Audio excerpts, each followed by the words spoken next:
Okay, mga boss. So, Lakers versus Pacers naman ang i-cover natin ngayon. Ipipredict natin. Titingnan natin yung mga stats nila para makita tayo ng advantage bet dito or advantage dito sa kanilang matchup. So, let's go.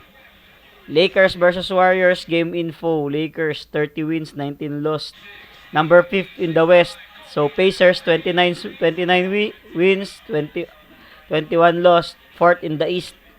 So, parehas lang halos ng win-loss. Mas marami yung panalo ng Lakers pero number 5 siya.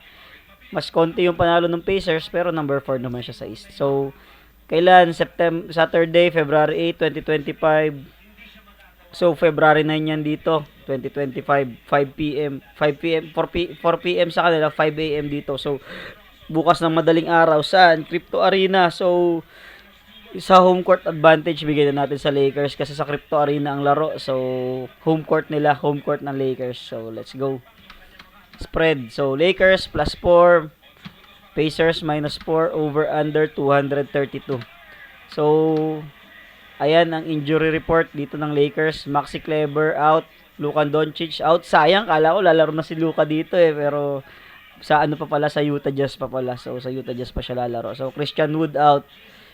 Gabe Vincent, probable. LeBron James, probable. Si Austin Reeves, questionable. So, malaking bagay ito kung hindi makakalaro si Austin Reeves. Malaking tulong siya So, sa Pacers naman, si Isaiah Jackson out, saka si Miles Turner out. So, ayan yung ano nila. Mga out.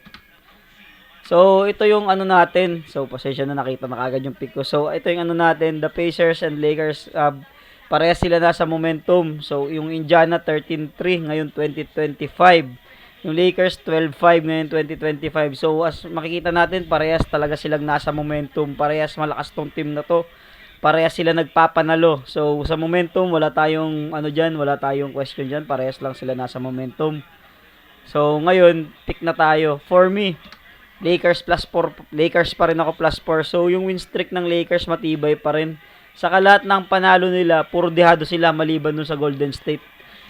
So, lagi nila nako-cover yung spread nila sa dihado. So, tapos wala din si Miles Turner. So, pareha sila walang sentro na malakas ngayon. Wala si AD sa Lakers. So, si Miles Turner nawala sa Pacers. So, for me, Lakers ako dyan. Lakers plus 4. Bakit? Napakaganda na nilalaro nila.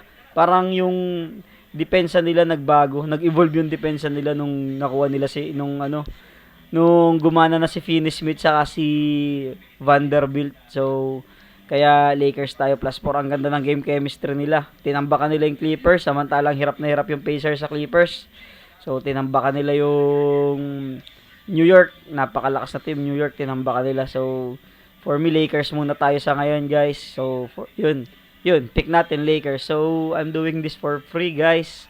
Sana naman maka-like naman ako sa inyo, guys. Thank you, guys. God bless.